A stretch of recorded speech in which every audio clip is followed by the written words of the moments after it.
మహారాజు గారు అనే విషయం ఈ సమాజంలో చాలా మంది ప్రజలకు తెలియదు.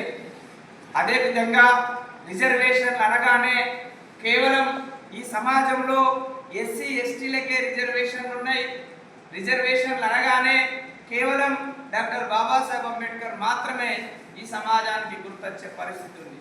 కానీ డాక్టర్ బాబాసాహెబ్ అంబేద్కర్ కంటే ముందు ఈ భారతదేశంలో 1902లోనే ఈ దేశంలో మొట్టమొదటిసారిగా మహారాష్ట్ర ప్రాంతంలో కొల్హాపూర్ అనేటువంటి సంస్థానంలో తన రాజ్యంలో బ్రాహ్మణేతర ప్రజలకు 50% రిజర్వేషన్లు కల్పించినటువంటి గొప్ప బహుజన చక్రవర్తి ఛత్రపతి సాహు మహారాజు గారి విషయం మన ప్రజలకు తెలియదు.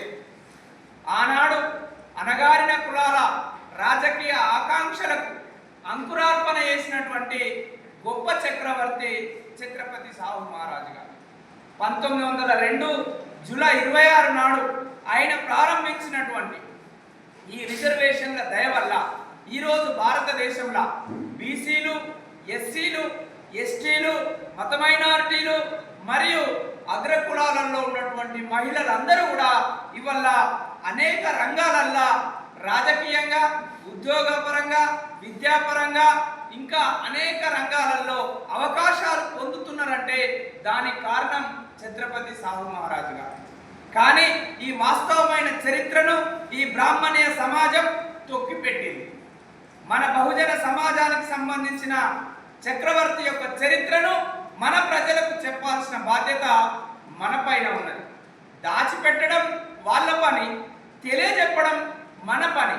కాబట్టి బహుజన్ సమాజ్ పార్టీ ఆధ్వర్యంలో కమిటీలు వేయడం, కమిటీలు సమీక్షించడం అనే పనులే కాకుండా మన సమాజాన్ని సామాజికంగా చైతన్యపరచాల్సిన బాధ్యత మనందరిపైన ఉన్నది.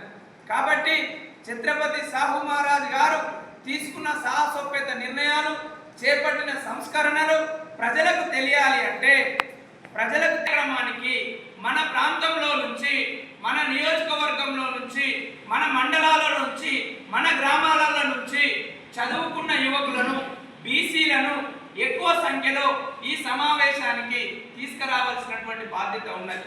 కాబట్టి మిత్రులారా, ఇక్కడ ఉన్నటువంటి హాజరైనటువంటి నాయకులందరికీ కూడా నేను విజ్ఞప్తి చేసి చెప్తా ఉన్నా, జూలై 26వ తారీఖు నాడు మనం తీసుకోబోయేటువంటి ఒక కార్యక్రమం మన పార్లమెంటులో ఒక నూతన అధ్యాయాన్ని లిఖించబోతా ఉన్నది.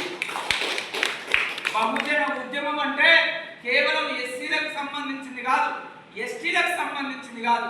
బహుజన ఉద్యమం అంటే సమాజంలో ఎవరి జనాభా ఎంతో వారికంత వాటాలు అందించేందుకు చట్టబద్ధంగా, ప్రజాస్వామ్యబద్ధంగా బాధిత కులాలందరినీ కలుపుకొని చేసేటువంటి ఉద్యమం పేరే బహుజన ఉద్యమం. ఈ బహుజన ఉద్యమానికి ఆది పురుషుడు, మహానుభావుడు, బహుజన సిద్ధాంత మేధావి, మనందరి మార్గదర్శి, ఈ బహుజన ఉద్యమానికి పితామహుడు మహాత్మా జ్యోతిబా ఫులే గారిని స్మరిస్తూ మన బహుజన ఉద్యమాన్ని మనం ప్రారంభించుకుంటున్నాం.